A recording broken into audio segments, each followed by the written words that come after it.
This shocked me, honestly, because let me just put this on the screen so y'all can see what I'm talking about.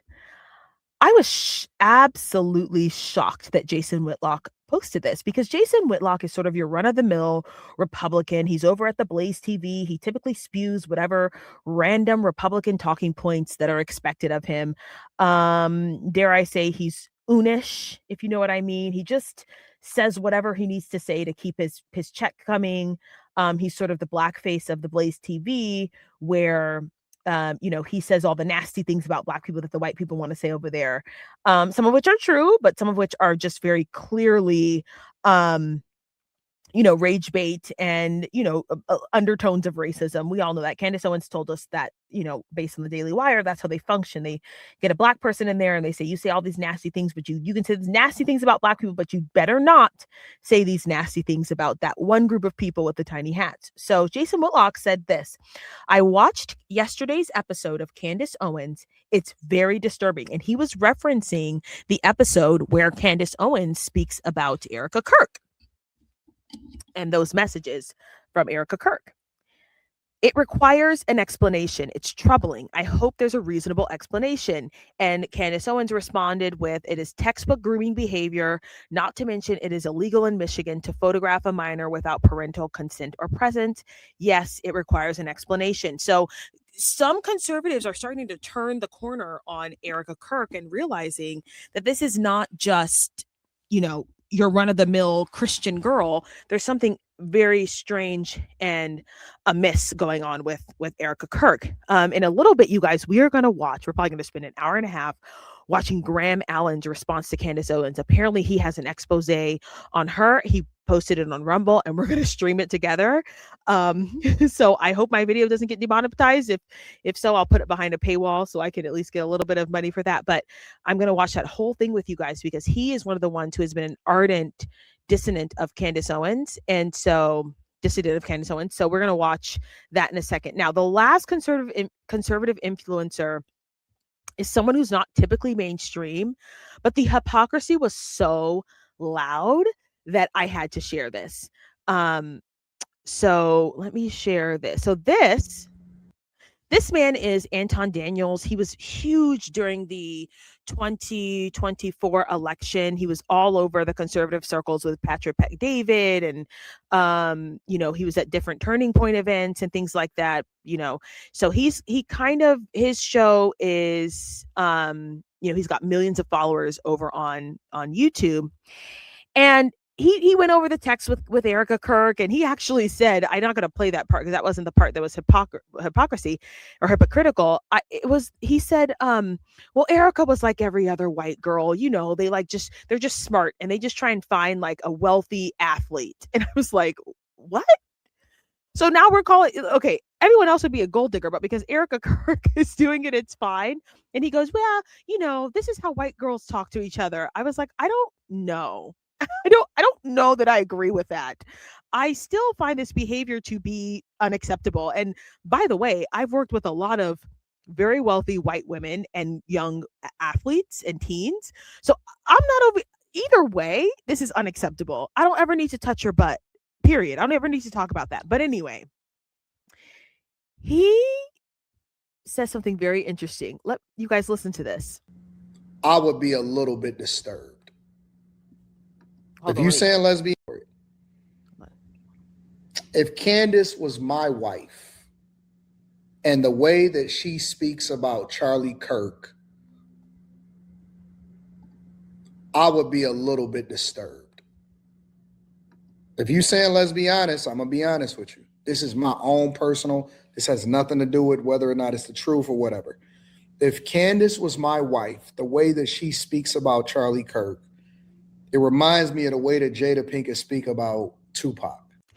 Okay, I'd like to remind you guys that this is the man who calls women on his show, single women, to go on vacation with him without his wife. This is the man that said, I always got girls around me. I always got bees around me. This is the man who flew a woman out to LA so he could be on the Corey Holcomb show with her, not his wife, or another woman. So I'm just like, you're not this beacon of integrity and morality. And if you're not familiar with the Tupac and Jada Pinkett reference, apparently Tupac and Jada Pinkett Smith had like a really, really tight, loving relationship, and that was like her true love. And so he's insinuating that Candace is in love with Charlie.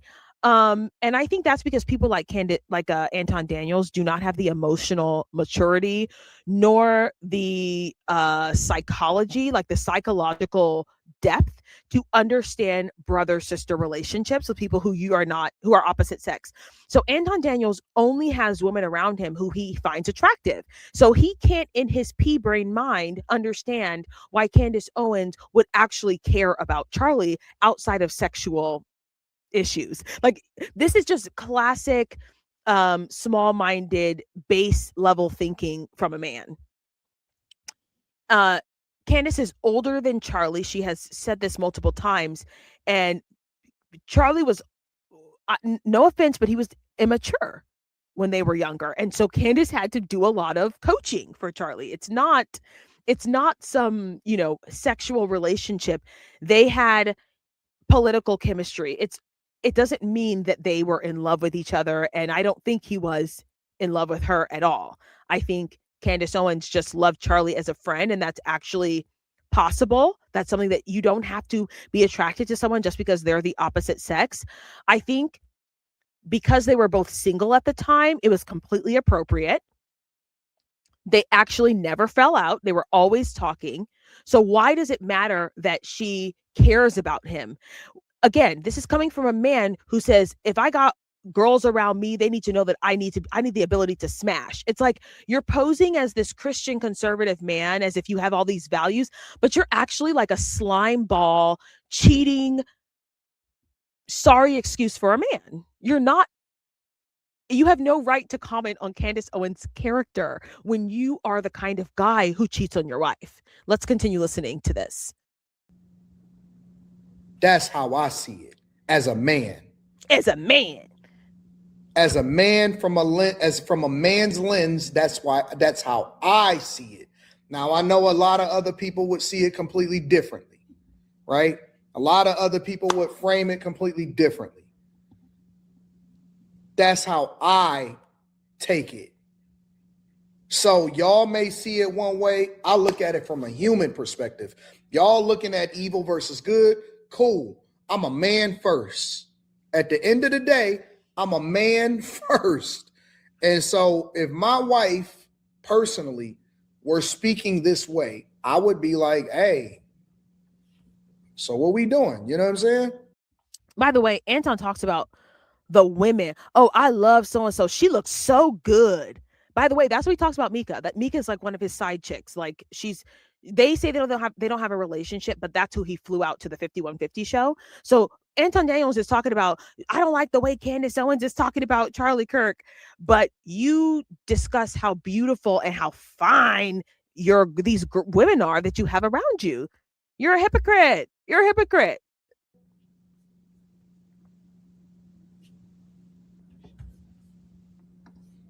To conclusions until I spoke with Jillian. So that was his reaction, which I was like, I almost halfway expected Anton Daniels to have morals, and I was wrong. I almost halfway expected him to have some integrity. I didn't expect him to be defending Erica Kirk's text. I thought, but then you know what? Anton Daniels cares about one thing and one thing only, and that's money.